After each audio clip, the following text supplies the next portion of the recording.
Natalie Wood did not die quietly, accidentally, or alone. She died under circumstances so improbable that they collapse under even minimal scrutiny, yet for decades those circumstances were accepted largely because of who was standing on the deck when she disappeared. This episode begins with a simple truth that has been obscured by celebrity, sentimentality, and institutional failure. Natalie Wood's death only makes sense if someone on that boat caused it. By 1981, Natalie Wood was not a fragile former child star drifting into irrelevance. She was a working actor, a producer in development conversations, and a woman actively shaping the next stage of her career. Friends described her as focused, engaged, and excited about future projects. There is no credible evidence of suicidal ideation. There is no trail of despair. There is no diary entry, no goodbye gesture, no behavioral withdrawal. The portrait that emerges from those closest to her is not of a woman preparing to die, but of one fully invested in continuing to live. There is, however, one deeply relevant and uncontested fact about Natalie Wood that makes the official story almost impossible to accept. She was terrified of water. This was not a mild discomfort. It was a long-standing, deeply ingrained fear that had followed her since childhood. She avoided swimming. She was anxious near open water. She took precautions that bordered on ritual. This fear was known to her friends, her colleagues, and her husband. It shaped her behavior consistently across decades. And yet the official narrative requires that Natalie Wood, alone, in the dark, after an argument, wearing a nightgown and socks, chose to leave the safety of a yacht anchored off Catalina Island and enter cold ocean water voluntarily. It requires her to have done so without turning on lights, without waking others, without calling out, and without taking even minimal precautions. It requires her to have acted in direct opposition to a lifelong fear, at the worst possible moment, under the least favorable conditions. That version of events does not align with human behavior. It does not align with her history. And it does not align with the physical evidence recovered later. Welcome to AI True Crime, and today we're looking at the death of Natalie Wood, iconic actress whose death has been a mystery to some and viewed as a massive denial by others.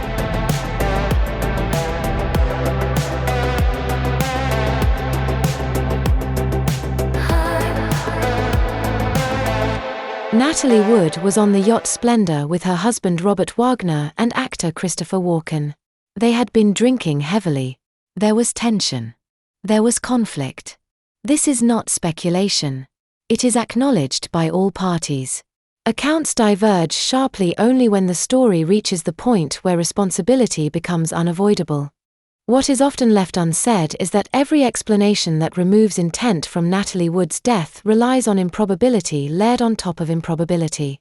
An accidental fall requires not only that she approached the edge of the boat alone, but that she did so silently, clumsily, and fatally, without triggering an immediate response. A failed attempt to board a dinghy requires her to have attempted an action she was known to avoid and feared intensely, again without alerting anyone nearby. The simpler explanation is also the more uncomfortable one. Natalie Wood was involved in a heated confrontation. That confrontation escalated. Physical control was exerted. She ended up in the water. What followed was not an immediate rescue attempt, but delay, confusion, and silence. From the very beginning, the case was shaped not by evidence, but by deference. A famous husband. A respected actor. A narrative that preserved reputations. Law enforcement accepted what they were told and did not press further. Questions that would have been routine in any other death were left unasked. Natalie Wood did not vanish into the ocean. She was lost because what happened on that boat was never examined with the seriousness it demanded. And the reason it was never examined is inseparable from who was standing there when she went over the side.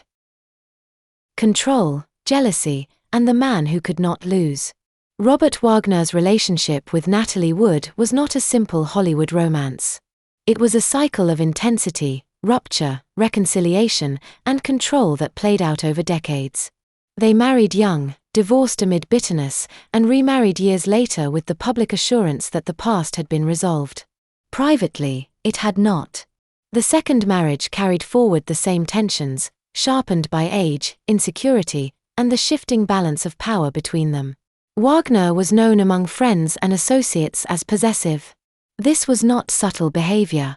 It manifested in monitoring, jealousy, and emotional volatility, particularly when Natalie Wood's attention drifted toward other people or other ambitions.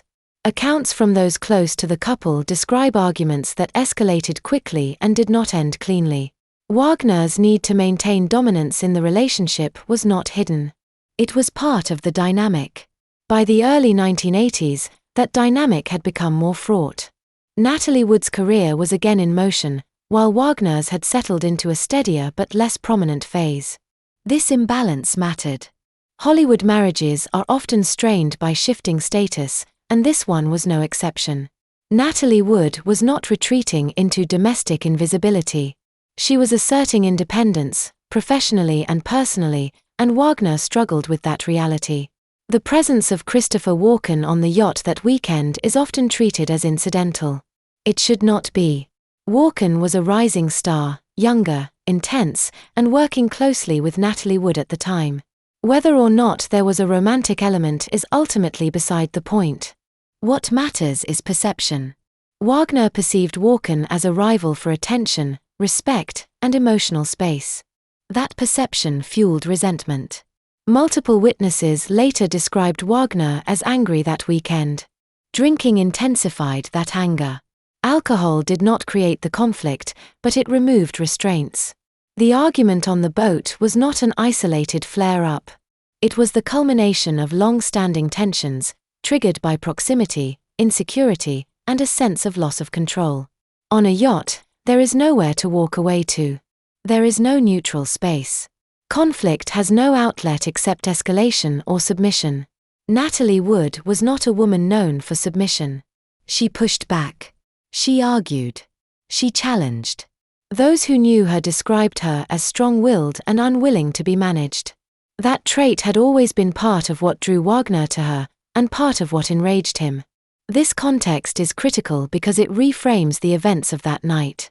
The official story treats the argument as background noise, something that coincidentally preceded an accident. In reality, the argument is the event. Everything that followed flows from it.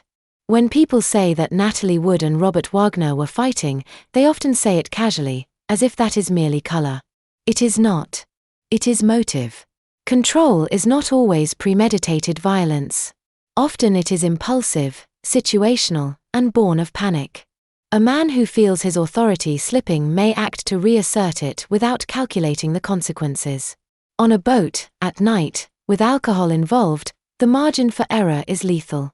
What is conspicuously absent from Wagner's later accounts is emotional specificity. He speaks vaguely. He minimizes. He reframes. The argument becomes a disagreement. The tension becomes a misunderstanding. These are classic patterns in narratives shaped after the fact. They are not the words of someone seeking clarity. They are the words of someone seeking containment. It is also notable what Wagner did not say. He did not describe concern in real time. He did not describe panic when Natalie Wood was not immediately present. He did not describe urgent action. Instead, his accounts emphasize delay, assumption, and passivity. He assumed she was elsewhere. He assumed she was fine. He assumed the situation would resolve itself. Those assumptions are not neutral. They are convenient. When later challenged with contradictions, Wagner did not clarify. He withdrew. He closed ranks. He stopped participating. This is his legal right, but it also freezes the story at the moment most favorable to him. Silence, in this case, functioned as strategy. Natalie Wood did not die because of bad luck. She died in the context of a relationship defined by volatility and control, at a moment when that control was most threatened. The argument that night was not incidental. It was the spark. And the man who had the greatest emotional stake in that conflict was the man who survived it. The accident theory does not survive contact with reality. The official explanation for Natalie Wood's death depends on a chain of events so unlikely that it collapses under ordinary scrutiny. According to this version, she left the yacht alone late at night, approached the stern, and either slipped into the water or attempted to board a dinghy and fell. No one saw her go. No one heard her. No one reacted in time. By the time she was found, hours had passed. This explanation asks the listener to accept several contradictions at once. First, it requires Natalie Wood to have voluntarily placed herself in a situation she spent her entire life avoiding. Her fear of water was not theoretical. It was practical and habitual. She took steps to avoid exposure.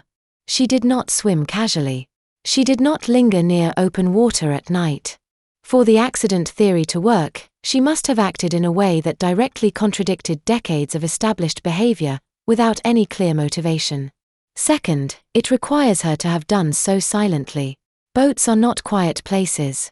Movement carries sound. Rigging shifts. Boards creak. Water splashes. Even a cautious step near the stern would have been audible, especially in still nighttime conditions. The idea that she could have fallen or climbed into a dinghy without alerting anyone else on board strains credibility. Third, it requires her to have made this choice while wearing inappropriate clothing. Natalie Wood was found wearing a nightgown, socks, and a red down jacket. This is not attire for movement near water. It is not attire for boarding a dinghy. It is attire for warmth and retreat. It suggests she was attempting to remove herself from a situation, not engage in a risky maneuver. The dinghy explanation is particularly fragile. To reach it, she would have needed to lower herself, balance, and step into a small vessel in the dark. She would have needed to do so deliberately. This would have been a conscious decision involving risk, effort, and exposure. For someone with her fear profile, this action makes little sense unless she was desperate to escape something more frightening than the water itself. The accident theory also fails to account for timing. Natalie Wood was not reported missing immediately. There was no urgent search. There was no immediate alarm. Time passed. This is not the behavior of people who believe a loved one has accidentally fallen into the ocean. It is the behavior of people who believe the situation can be managed, contained, or explained later. There is also the issue of physical evidence. Natalie Wood's body showed bruising and abrasions that do not align neatly with a simple fall. While some injuries could occur during impact with a boat or the water, the pattern suggests force applied before entry. This does not require elaborate reconstruction to understand. It requires only common sense. Falls do not typically leave this distribution of injury without corresponding signs of a chaotic struggle or frantic rescue attempt afterward. If Natalie Wood had fallen accidentally, the response would have been immediate and loud. Someone would have shouted. Someone would have turned on lights. Someone would have started the engine. None of that happened right away. Instead, the night continued quietly. The accident theory also relies heavily on the idea that confusion explains everything. People were drinking. It was dark. Mistakes happen. This explanation is emotionally comforting, but it does not withstand examination. Confusion does not erase instinct. If someone you love disappears on a boat, confusion resolves into action quickly. Panic does not wait. What is most telling is how quickly the accident explanation was accepted. There was no serious challenge. There was no insistence on reconstruction. There was no pressure to resolve contradictions. The story was convenient. It preserved reputations. It allowed everyone involved to move on. But convenience is not evidence. When the simplest questions are asked, the accident theory fails. Why would she go there? Why would she go alone? Why would she do it silently? Why was there no immediate response? Why were their injuries inconsistent with the story? Why was there no urgent search? Each question weakens the explanation. Together, they destroy it. Natalie Wood did not accidentally fall into the ocean. The scenario required to make that true asks her to become a different person for a few fatal minutes. The evidence does not support that transformation. What it supports instead is confrontation, escalation, and loss of control. The night on the Splendour and the stories that would not hold. What happened on the Splendour after the argument ended is where the official story begins to fracture beyond repair. The problem is not that Robert Wagner's account is incomplete. The problem is that it changes. Not in small details, but in structure, emphasis, and implication. Over time, Wagner offered multiple explanations for the same stretch of hours, and those explanations cannot all be true. In some versions, Wagner claimed he went to sleep and assumed Natalie Wood was elsewhere on the boat. In others, he said he searched briefly and believed she had retired to another cabin. In still others, he suggested he did not realize she was missing until much later. These are not minor memory lapses. They describe entirely different states of awareness. Either he noticed her absence and responded, or he did not. Either he was alert to the situation, or he was not. The shifting nature of these accounts suggests not confusion, but adjustment. Equally troubling is the behavior of the boat's captain, Dennis Davern. At the time, Davern supported Wagner's version of events. Decades later, he publicly recanted, stating that he had lied out of fear and pressure. According to Davern, the argument between Wagner and Wood was intense, prolonged, and frightening. He described Wagner as enraged and controlling, and he claimed Wagner discouraged him from turning on lights or calling for help after Wood disappeared.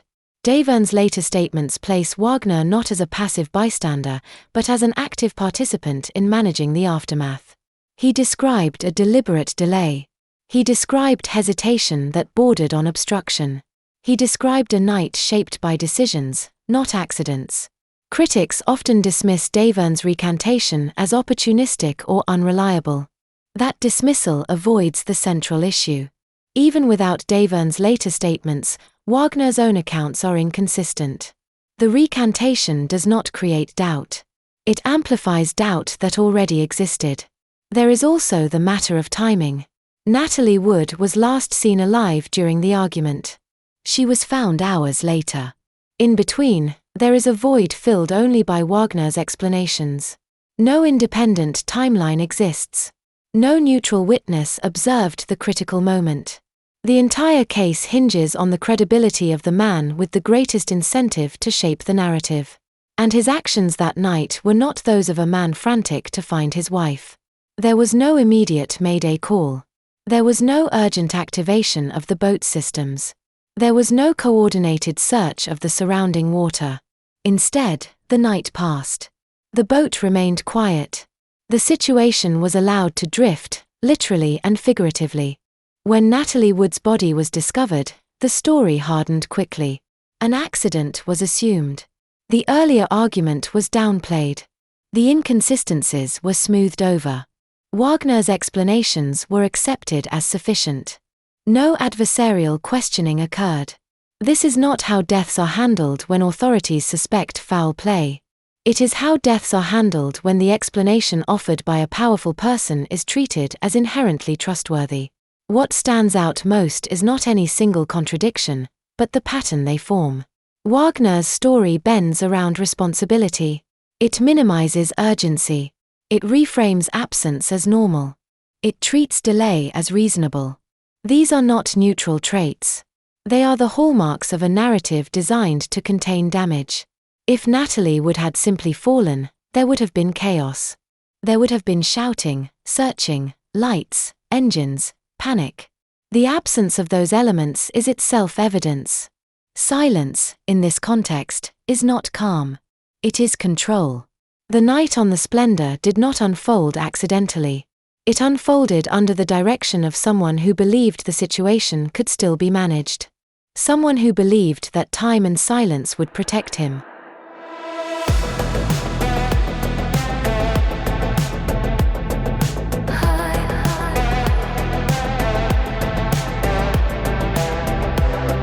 The body does not lie, even when the story does. When Natalie Wood's body was recovered, it brought with it a set of facts that immediately complicated the accident narrative. These facts were never given the weight they deserved. Instead, they were explained away, minimized, or folded into a story that required them to be incidental rather than central. But bodies record events with a precision that memories do not, and Natalie Wood's injuries tell a story that does not match the version offered by her husband. The autopsy documented bruising on Natalie Wood's arms, face, and body. Some of these injuries were superficial. Others were not. The distribution and nature of the bruises suggest contact before she entered the water. This matters because injuries sustained during a fall into water or while drifting afterward tend to follow predictable patterns. Impact injuries from boats or water typically affect exposed areas and are accompanied by signs of frantic movement or rescue attempts. Natalie Wood's injuries do not align cleanly with that scenario. The explanation offered at the time was that the bruises could have been caused by the boat, the dinghy, or debris in the water. This is technically possible, but possibility is not probability. No reconstruction was conducted. No effort was made to test these hypotheses. Instead, they were accepted because they were convenient. The question was not whether the injuries could fit the accident theory, but whether they contradicted it strongly enough to demand further investigation. They did. Natalie Wood was also found with her red down jacket zipped up. This detail is often mentioned and then quickly dismissed, but it is significant. People do not typically zip themselves into heavy jackets before attempting to board a dinghy or investigate a noise near the stern. They do, however, put on jackets when they intend to remove themselves from a situation, particularly in cold conditions. The jacket suggests preparation, not impulsive movement. It suggests retreat. There were also scratches on her body consistent with gripping or restraint. Again, these were explained away as incidental. Again, no rigorous analysis followed. In any other case, involving any other victim, these injuries would have triggered questions. They would have prompted reenactments. They would have justified deeper forensic scrutiny. Here, they were absorbed into the background. Perhaps most telling is what was not found. There were no signs of an immediate, desperate rescue attempt. No evidence of frantic activity on the boat. No indication that anyone had rushed to pull her from the water. This absence aligns with the delay already established in the timeline. It suggests not sudden discovery, but prolonged inaction. The condition of Natalie Wood's body also reflects time spent in the water without intervention. Drowning is not instantaneous. Survival depends on response. Minutes matter. The longer the delay, the slimmer the chance of rescue. The silence on the Splendour during those hours becomes increasingly damning when viewed alongside the physical evidence. It is important to emphasize that no single bruise proves homicide. What proves something closer to truth is the convergence of factors. Injuries inconsistent with a simple fall. Clothing inconsistent with the supposed activity. A lack of immediate response inconsistent with accidental disappearance. Each element alone might be explained away. Together, they form a pattern. That pattern points away from accident and toward confrontation. Natalie Wood's body contradicts the story told about her death. It contradicts the idea that she simply slipped or misstepped.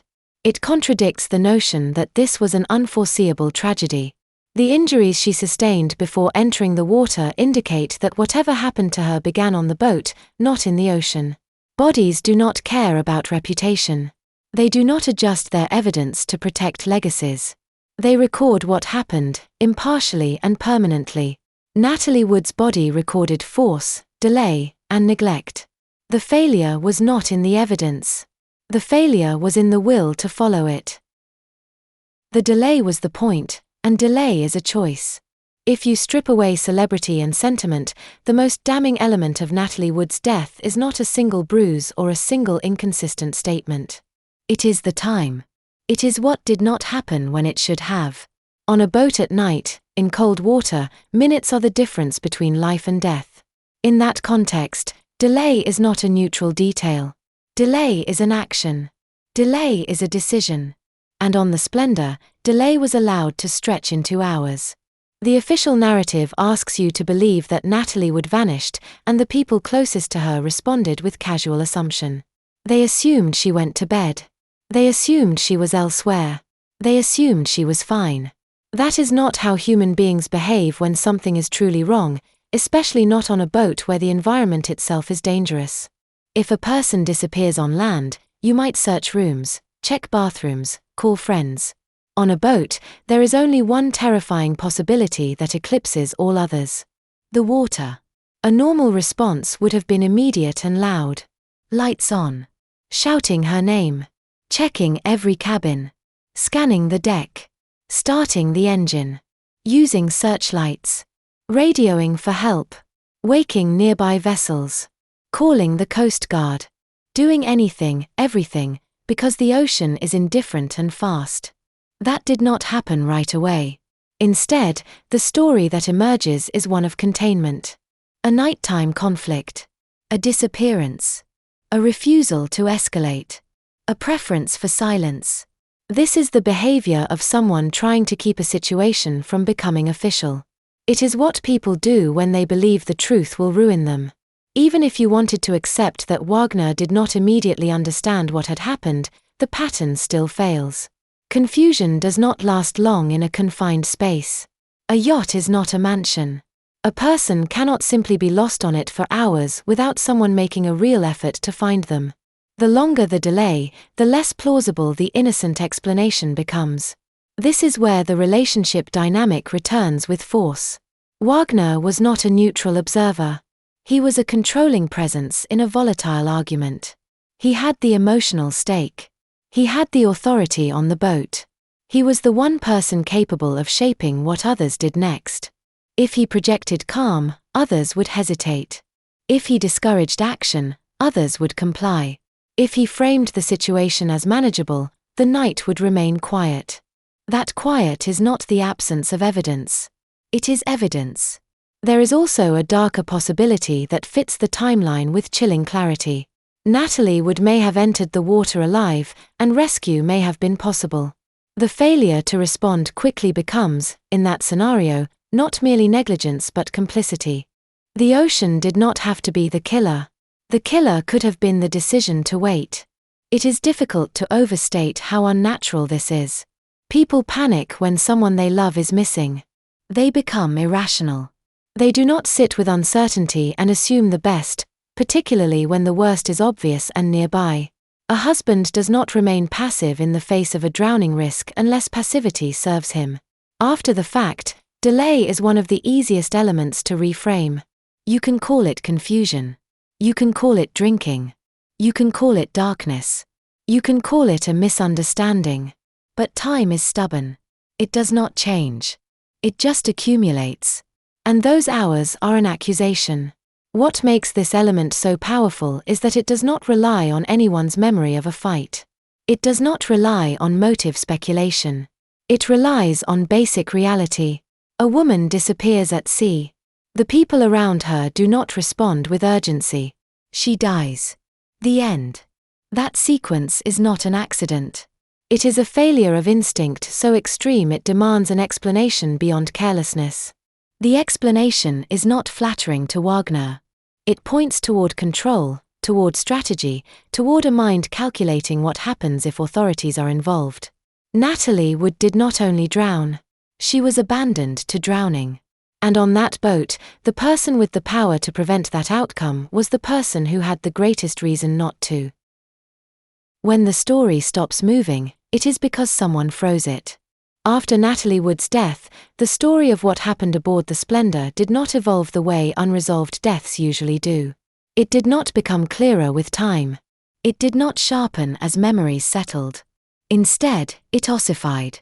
The narrative hardened quickly into a single explanation and then resisted change, even as new information emerged. This is not how truth behaves. It is how managed stories behave. Robert Wagner's statements are central to this stagnation. In the immediate aftermath, he spoke enough to establish an accidental framework, then retreated into vagueness. Over time, his descriptions of that night shifted in emphasis and detail, but always in ways that reduced responsibility. Awareness became assumption. Search became rest. Concern became normalcy. Each retelling sanded down urgency and softened conflict. When questioned years later, Wagner did not move toward clarification. He moved away from it. He declined interviews.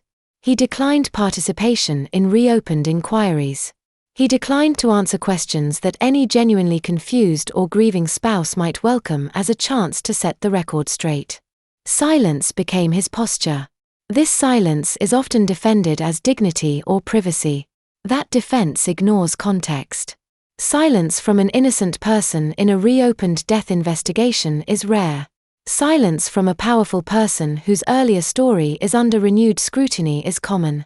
It is not proof by itself, but it is not neutral either. Silence preserves the last version of events that benefited him. Contrast this with Dennis Davern's behavior.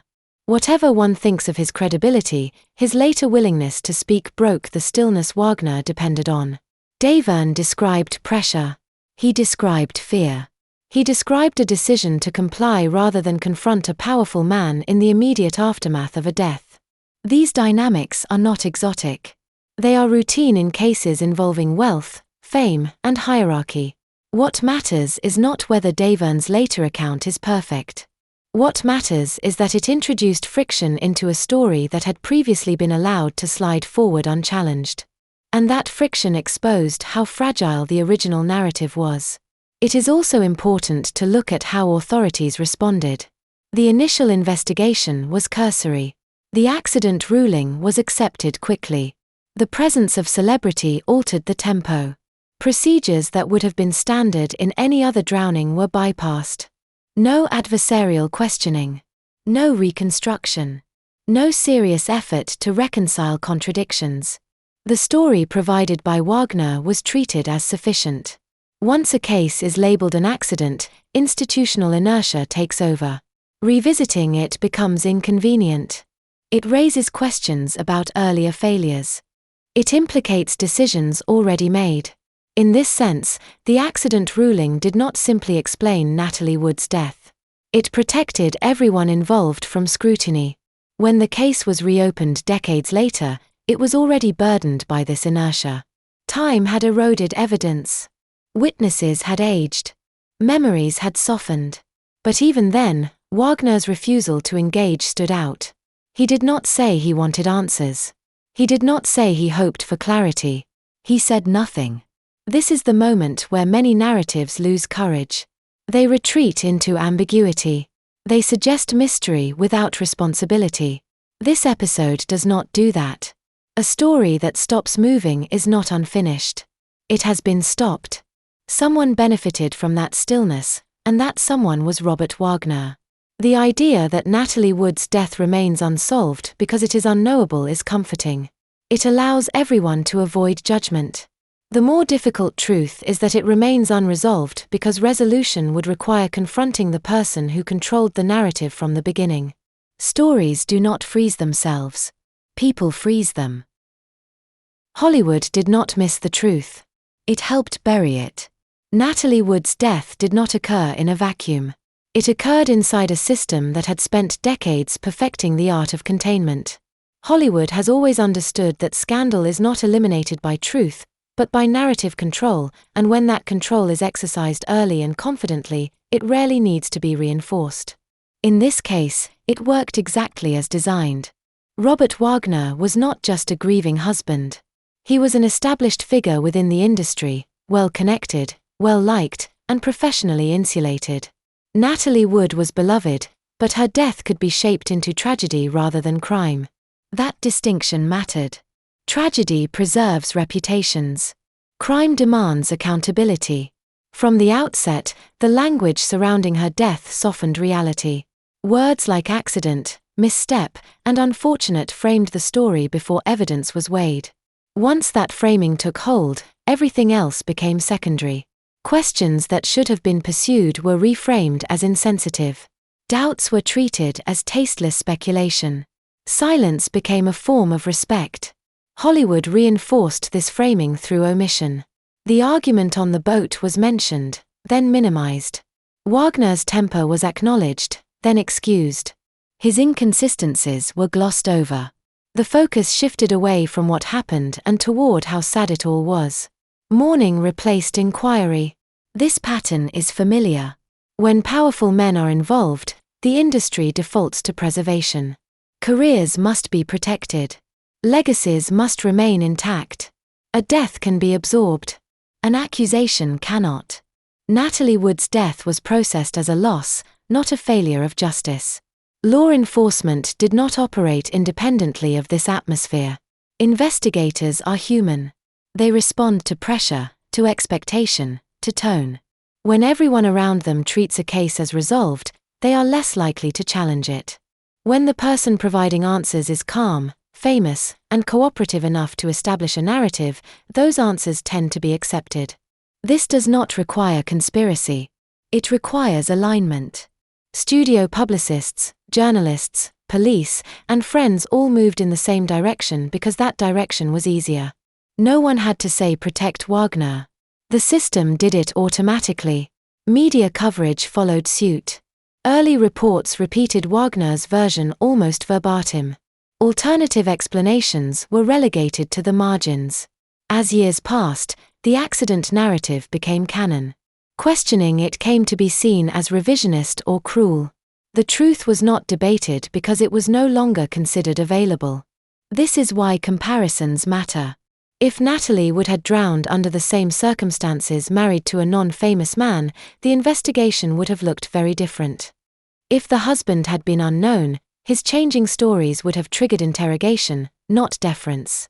The delay would have been treated as suspicious, not understandable. The injuries would have demanded explanation. Hollywood did not invent the accident theory, but it normalized it. By the time doubts resurfaced, they were treated as disturbances rather than revelations. The story had already done its work. What makes this particularly grim is that Natalie Wood herself had spent her life being controlled by Hollywood. From childhood, her image was curated, her behavior monitored, her value measured. Even in death, she was denied agency. Her story was told for her, again. This was not just a failure of justice. It was a continuation of a pattern. A woman's reality subordinated to a man's explanation. A system that chose comfort over truth. A culture that prefers clean endings to difficult accountability. Hollywood did not miss what happened to Natalie Wood. It recognized the danger of acknowledging it and chose silence instead. When you remove the myth, only one story still works. Once celebrity is stripped away, once sentiment is removed, once the accident narrative is tested against reality rather than repeated out of habit, the shape of Natalie Wood's death becomes starkly clear. This is not a mystery sustained by missing information. It is a case sustained by avoidance. Every major fact points in the same direction, and every attempt to redirect attention away from that direction relies on improbability, deference, or exhaustion. Natalie Wood was afraid of water. She was in the middle of a volatile argument. She was drinking, but not incapacitated. She disappeared at sea without immediate response. She was found with injuries inconsistent with a simple fall. Her husband gave shifting accounts. The boat remained quiet when panic should have taken over. Authorities accepted the first explanation offered. Hollywood closed ranks. Time passed. Remove any one of these elements and the case weakens. Taken together, they form a coherent narrative that does not require speculation, only honesty. The story that fits the evidence is not the one that preserves reputations. It is the one that explains behavior. Robert Wagner had motive. He had opportunity. He had control of the environment. He had the ability to shape what happened next. He was the last person known to be in conflict with Natalie Wood. He was the person whose story defined the investigation. He was the person who benefited from the conclusion reached. This does not require a pre-planned act. It does not require malice conceived in advance. It requires escalation. It requires a moment where anger overcame restraint. It requires a physical confrontation that went too far. It requires panic and calculation afterward. These are not exotic human behaviors. They are common. They are predictable. And they are deadly in confined spaces. Those who resist this conclusion often point to the absence of a dramatic confession or a single decisive piece of evidence. That standard is unrealistic and selectively applied. Most crimes are not solved by cinematic revelations. They are understood by patterns. This pattern is clear. Others argue that because Wagner was never charged, the question must remain open. That confuses legal outcome with factual reality. Many crimes go uncharged for reasons that have nothing to do with innocence. Power matters. Timing matters. Institutional reluctance matters. Natalie Wood's case is a textbook example of how those forces converge. What is most striking is how little imagination is required to accept what likely happened. A fight escalated. Natalie Wood attempted to remove herself. Wagner intervened. Force was applied. She ended up in the water. The delay ensured there would be no rescue. The aftermath was managed. The story was fixed. This explanation accounts for every known fact without contortion. The accident theory does not. It asks Natalie Wood to behave unlike herself. It asks those on the boat to behave unlike human beings. It asks the audience to accept coincidence after coincidence because the alternative is uncomfortable. Discomfort is not a rebuttal. Natalie Wood's death has lingered for decades not because it is unknowable, but because acknowledging what it reveals would require reassessing how easily power shields violence. Her case is not an outlier. It is a warning. The truth does not always announce itself loudly. Sometimes it waits beneath layers of politeness, fame, and repetition. When those layers are peeled back, what remains is not ambiguity. It is clarity. The verdict history has already rendered. This has been an episode of AI True Crime, a series built not to comfort, but to interrogate. To take stories that have been smoothed into palatable shapes and press on them until they either hold or collapse. Natalie Wood's death does not hold. It collapses under its own contradictions, and what remains when it does is not mystery, but responsibility. For more than 40 years, the story of Natalie Wood has been framed as tragic inevitability. An accident. A misfortune. A sad Hollywood ending. That framing has served everyone except the woman who died. It has allowed the public to mourn without asking questions, allowed institutions to avoid scrutiny, and allowed the man at the center of the night to live without ever having to explain it fully. This episode has not relied on rumor. It has not relied on supernatural explanation or Baroque conspiracy. It has relied on behavior. On timelines. On incentives. On the simple observation that when stories change, silence follows, and urgency disappears, something has gone very wrong. Natalie Wood did not vanish into the sea. She was lost through confrontation, control, and delay. She was lost because the truth was inconvenient and because the people best positioned to pursue it chose not to. That choice was reinforced again and again until it became tradition. True crime often promises resolution. Real life rarely provides it. But lack of prosecution does not equal lack of understanding. The evidence surrounding Natalie Wood's death leads to one conclusion more convincingly than any other, and history has already drawn it, even if the legal system never did. This case matters not only because of who Natalie Wood was, but because of what her death reveals. It shows how quickly power reshapes reality, how easily narratives replace investigation, how often women's experiences are rewritten to protect men with status. These patterns did not end in 1981. They persist. AI True Crime exists to make those patterns visible. In our next episode, we begin the first part of a major investigation into the murder of William Desmond Taylor, one of Hollywood's earliest and most effectively buried crimes. A killing surrounded by studios, scandals, silenced witnesses, and a system already well practiced at making the truth disappear. That investigation will not be brief. It will not be gentle. And it will not accept the official story simply because it has been repeated for a century. The intelligence is artificial, but the crime is real.